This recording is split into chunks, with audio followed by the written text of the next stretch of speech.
Oui, bonjour, bonsoir mes chers compatriotes. Napesi Lwasombo, Tezalo la voix du Kivu.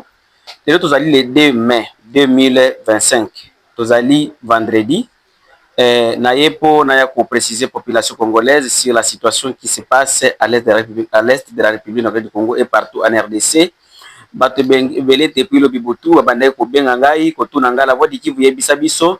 Toyoki ke na kati ya plaine de la Ruzizi na Sange kuna Sange Luvungi ya la panique bato bazo ko kima donc toyoki ke non il paraîtrait ba militaire ya M23 AFC bakoti côté ya Sange bato bakomi ko kima plaine de la Ruzizi.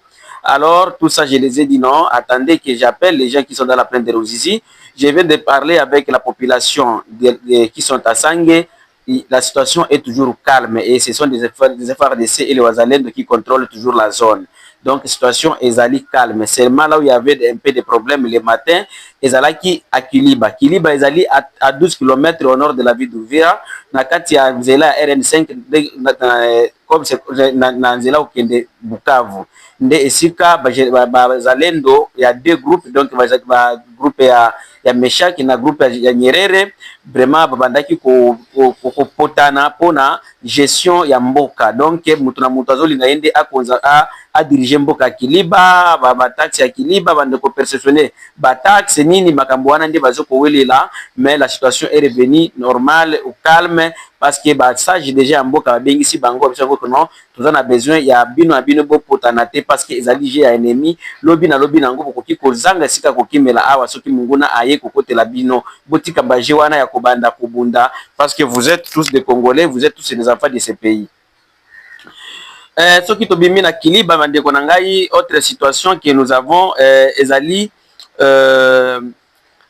tozokoyoka ke na kati ya Kalemi les ressortissants de la ville de Kivu, disons ça, donc de Bukavu et de Goma bazoko za la maltraité kuna, donc déjà ma Kalemi eza vraiment kotungisa population soki bayoki ke oza kivusien soki batuni oza na carte d'électeur te, donc bazoko maltraiter population. Alors nous aimerions lancer cet appel auprès du ministre de l'Intérieur et auprès du chef de l'État. Le Congo nous appartient tous. La carte d'électeur ne fait pas quelqu'un d'être congolais. Je ne suis pas congolais de la carte d'électeur. Avoir ou pas la carte d'électeur, je suis congolais. Parce que d'abord, ma terre, ma belé nangai, groupement nangai, ezali na kati ya oyo esali République démocratique du Congo. Carte d'électeur ezaka ka etobelo ko batozo ko imprimer. Ba carte d'électeur en kutu ezali ezoko tango zo kima bitumba. Prenons par exemple ngai. Ngana za kana banani oyo tekino o attestation de naissance nzaka nangote. Nazalaka nango te parce que yango tu ebunga. D'ailleurs hôpital on a botamaka na kati babuka yango batumba yango ba Rwanda batumba yango. Donc biloko tu ebunga. Alors soki okisaka no opesaka document oyo ya hôpital yango moko babuka yango. Hôpital yango moko esikanga na botamaki babuka yango. Yebisanga kasi do soki otuninga ba document wana.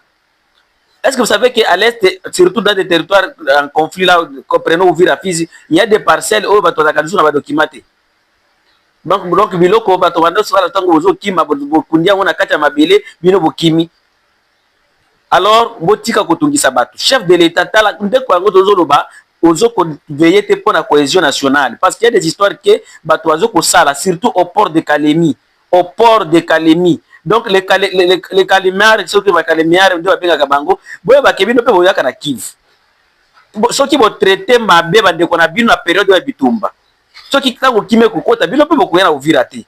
Hein? Chef de l'État, nous devons prêcher la cohésion nationale et nous sommes dans une période de guerre. Arrêtez de tracasser vos compatriotes. Donc, le message va être un message tout tindi parce que tous autres syndicats forts, parce que population, que ce soit les femmes et les hommes, vous allez maltraiter surtout au port de Kalemi. L'honorable le gouverneur Magoufoul Christian Kitungwa de Kalemi, message est comme il faut veiller à nani na eloko wana batona yo kuna ozoko persécuter bande kona ya Kivu. Ce n'est pas bon. Alors, tobimi wana bande kona ngai toye ko lobela pona situation, il y a levé des immunités du président honoraire Joseph Kabila. Sénat est bandé déjà processus ya kobimisa immunité ya Joseph Kabila pour qu'il ba accuser la justice. Alors, ils allaient demander de Salamaki na justice militaire à Congo et sengi auditorat militaire et sengi Sénat et levé ba immunité ya monsieur Joseph Kabila, le président honoraire, le président élu de la République et le sénateur à vie. Alors, tozo kozela, tout le monde a ni processus yango ekotambola. Alors, autre nouvelle que nous avons, bande konangai, ezali que, nani Rwanda et la RDC nani États-Unis abisi bango apesi bango 2 mois pour que bakende ko finaliser na ko signer ba accord na bango ya ko kabula richesse ya Congo na kati ya mboka ya États-Unis. Alors c'est à vous les Congolais ya kondima, est-ce que nous allons perdre ou bien nous allons résister? Alors mes chers compatriotes, les autres to jupe message à partir de Kinshasa. Jeune moko azalaki tabassé par la police congolaise, la police nationale congolaise. Na jeune wana kombo na ye ezali Kabeya Kelvin, ba policier ba betaki ye na butu abande ko bima nani na koluka vile ndeke tokenda koluka tango ba policier bakangi ye alobi kinga naza boyibite nazo kokende ndako ba beti après ko beta ye nani ba policier bakei batoye kolokota ye babemie na hôpital ya mama yemu abandai kotanga makila ebele. Vraiment moyen abika zalaki te jeune wana Kelvin Kabeya atiki biso pe à son âme, nous condamnons ces actes de nos policiers, même si bukangi mutu na butu ezali likambo ko beta mutu te kino o abimati makila bato wana bino bozali boza ba policier pour la kokengi la population totika sikoyo ko persécuter population. Vous êtes des policiers professionnels bien formés pour la sécurité de vos compatriotes. Ce n'est pas pour tuer vos compatriotes. Et vraiment, nous condamnons ces actes-là. Tozi pe message ya ba chef coutumier ya ba Nyindu, ezali communiqué ba pesibiso ba chef coutumier ya ba Nyindu. Vous savez, nous sommes au mois de mai 2025. Ba Nyindu, ezali tribu ya République du Congo présentement au sud Kivu, na ba Congolais nyonso ya Congo mobimba le Kivusi en particulier, les 4 mai bazo kokende ko commémorer 6 ans ya disparition ya grand chef coutumier Mwami Kawaza.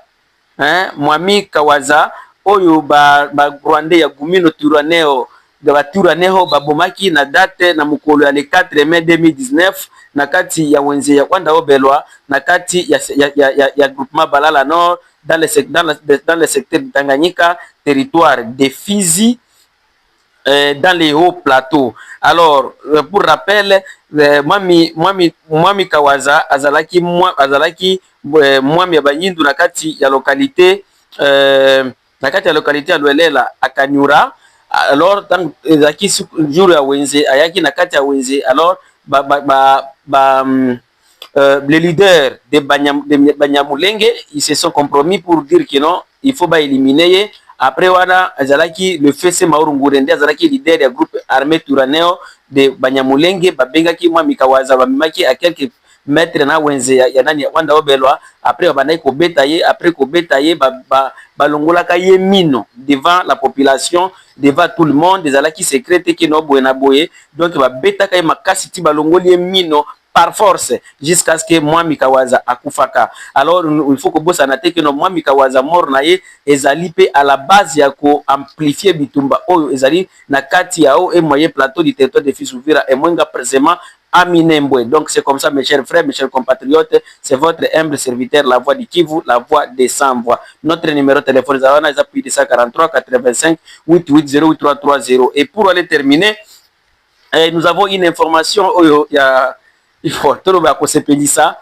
M23 va lancer gouverneur au Nord Kivu, il y a Oyazaki nommé par M23 AFC a lancé construction à Balabala, il y a 56 km, il y a Kobima Sake, Kokende Massi City, Walikale. Alors, le travail en gros est 5 mois à partir d'hier, le 1er mai, ils allaient financés par le mouvement M23 bar AFC. Donc, ils allaient sangomalamu et pas population, bah, oyo bazoko les kanzela wana parce que nous avons besoin de voyager dans de bonnes conditions. Donc, c'est comme ça, mes chers frères, mes chers compatriotes, c'est votre humble serviteur, malgré que le gouvernement, parce qu'on est tout le M23, mais tous obligés de Kolobango parce que RTNCP a bandit déjà Koloba Yango. Merci.